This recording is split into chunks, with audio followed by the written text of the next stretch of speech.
That tree behind you right now, whatever it is costing you nothing and giving you nothing. The Amish understood over 100 years ago that a single tree could completely eliminate a fuel bill, not reduce it, eliminate it. And the reason you have never heard about this is not accidental. The first time I walked into a working farm near Millersburg, Ohio, I spent 10 minutes looking for the fuel tank. There was no tank. There was a tree, a single press, and a diesel engine was running clean, with no smoke, no smell, and no monthly cost attached to it. That tree is called Morina oleifera. And before this video ends, I'm going to show you something from a World Health Organization field report from 2007, a document that very few people outside international relief organizations have ever seen, which proves this tree does something even more valuable than fuel. Something you can use this weekend in any home, in any state, regardless of how old your house is. Stay with me until the end, because that part changes everything. What you are about to learn explains why that tree disappeared from nearly every American farm between 1920 and 1930, and why one man with a pipeline spent 50 years making sure you never learned its name. Right now, the price of your fuel is being decided by people in rooms you will never enter, based on events you had no control over. It has always worked this way. The Amish realized long ago that the only solution to that problem is to stop depending on their fuel. Here is where most people misunderstand. When people talk about alternative energy, they imagine solar panels, wind turbines, expensive equipment, complex permits, and contractors who never arrive on time. That is not what this is. What the Amish discovered was not technology. It was biology. They identified a tree that produces oil, real oil, cold-pressed, with no refining required, that can run a diesel engine without any modification. The seeds contain between 38 and 40% oil by weight. The oil is about 70% oleic acid, the same composition found in olive oil. It burns clean, produces no smoke, and does not freeze. You press the seeds, pour the oil into the tank, and the engine runs. One mature tree produces 3 to 5 liters of oil each year. 100 trees can produce enough oil to power a small farm indefinitely. No drilling, no pipelines, no refineries, no monthly bills. The Amish have been operating machinery on pressed vegetable oil in Lancaster County and Holmes County for generations, not as an experiment, but as a reliable, standard practice that has consistently worked. The tree grows up to 15 feet in its first year. It produces seeds within the first year. Those seeds remain usable for up to 5 years without refrigeration. The tree can survive months without water. It requires no fertilizer and no pesticides. It lives for around 20 years from a single planting, and during that time, it fixes nitrogen in the soil, improving the land for other crops planted nearby. There is no maintenance cost. There is no supply chain. There is no invoice. Now you are probably wondering why you have never heard about this before. And this is where the history becomes important. In 1900, at the Paris World Exhibition, Rudolf Diesel stood before a crowd and demonstrated his engine running on peanut oil, not petroleum, but vegetable oil. He wrote in his journal that vegetable oils could one day become as important as petroleum and its products. He believed the engine he created would free farmers from dependence on centralized fuel systems. That was his vision. He published it and spoke about it openly. 8 years later, Henry Ford introduced the Model T. That car was originally designed to run on gasoline or ethanol. Ford stated publicly, in a direct quote from 1908, that fuel exists in every piece of vegetable matter that can be fermented. Ford envisioned a future where every American farmer could produce their own fuel. That future was entirely possible. The technology existed, the knowledge existed, and the infrastructure could have been developed. But John D. Rockefeller had already begun building something different. By 1880, Rockefeller controlled 90% of oil refining in the United States through Standard Oil. His strategy was not to create a better product, but to eliminate competition through pricing.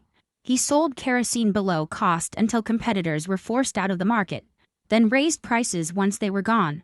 He was not simply selling fuel. He was creating dependency. And once that dependency was established, it was protected.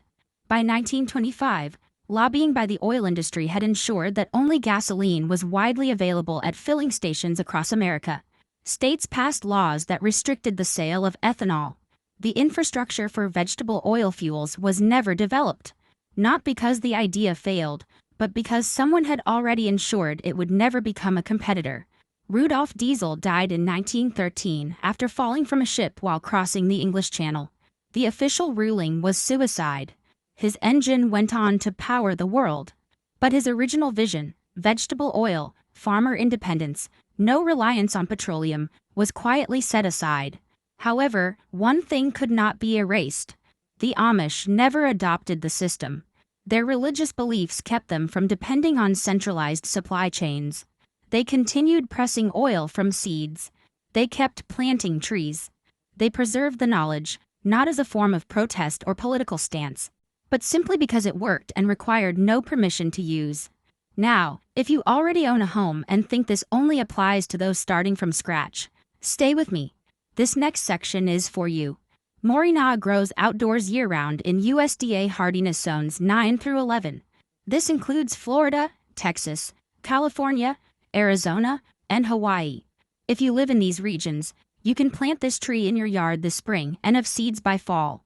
No greenhouse, no special tools, and no permits are required to plant a tree on your own land. But what if you live in colder, northern states?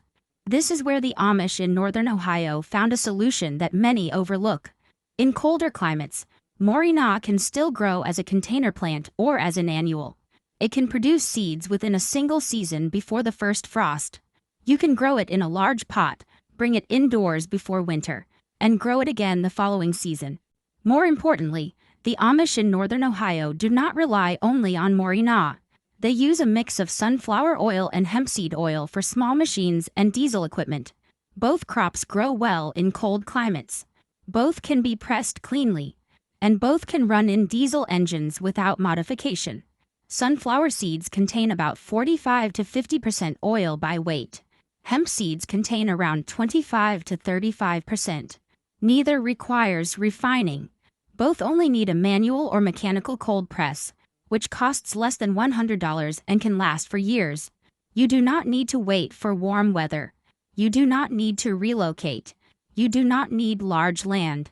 You need seeds, a press, and the decision to begin. The equipment sitting in your barn or garage today can run on oil you produce yourself.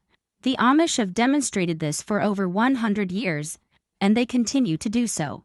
Between 1943 and 1963, the Rockefeller Foundation funded agricultural programs designed to make American farming dependent on petroleum. Tractors replaced horses, creating a need for fuel. Synthetic fertilizers replaced crop rotation, and those fertilizers were made from natural gas. Pesticides replaced companion planting, and those pesticides were derived from petroleum byproducts. Over the course of 20 years, the entire agricultural system was gradually redesigned to depend on a resource controlled by external suppliers. By the time most farmers recognized what had changed, the alternative systems had disappeared. The knowledge was fading. The trees were gone. The Amish did not remove their trees. Now, here is the detail mentioned earlier, something found in a WHO field report that rarely reached mainstream attention. This is the part most guides do not cover, and it changes how you view this tree. In 2005, researchers at the University of Leicester published a study confirming a practice already used for generations in 14 countries. Crushed Morinaw seeds can purify contaminated water. The proteins in the seeds bind to bacteria such as E. coli, salmonella, and cholera, causing them to cluster and settle at the bottom of the container. In controlled tests, bacteria levels were reduced by 90 to 99% within 30 minutes. One seed can treat 1 liter of water. The World Health Organization documented this in a 2007 field report covering use across Africa, Asia, and Central America. Relief groups used Morinaw seeds in disaster areas because they worked quickly and reliably in field conditions. They could be grown locally, stored without refrigeration, and used without special training or equipment. One mature Morinaw tree can produce enough seeds to purify a family's water supply for an entire year. The same tree can power a small diesel engine.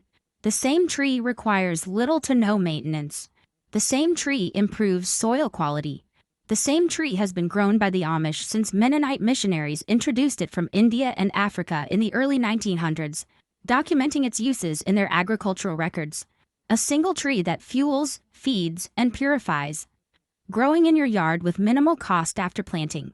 This knowledge was never locked away. It existed in mission reports, WHO documents, and academic studies that were simply never widely shared. The system established by Rockefeller in 1880 did not need to ban this tree. It only needed to ensure that people never considered planting it. That system is still in place. But now you understand, the fuel expense was never unavoidable. It was designed. And the proof has been growing in plain sight the entire time. If you believe that practical knowledge has been overlooked to protect profit, then you already understand what comes next. This is not coincidence, and it is not folklore. It is documented, verified, and recorded in reports that rarely reach the public. Now, I want to ask you one question. When you learned that Rudolf Diesel's original engine ran on peanut oil, not petroleum, in 1900, what was your reaction? Share your answer in the comments. I read every response. And consider whether this changed how you view the first fuel bill you ever paid. If you want more information like this, practical, documented, and rediscovered from overlooked sources, then subscribe. Because in the next video, you will see something the Amish in Lancaster County have been doing with a building material that was federally defunded in 1937. And the reason behind that decision may make this topic seem like only the beginning.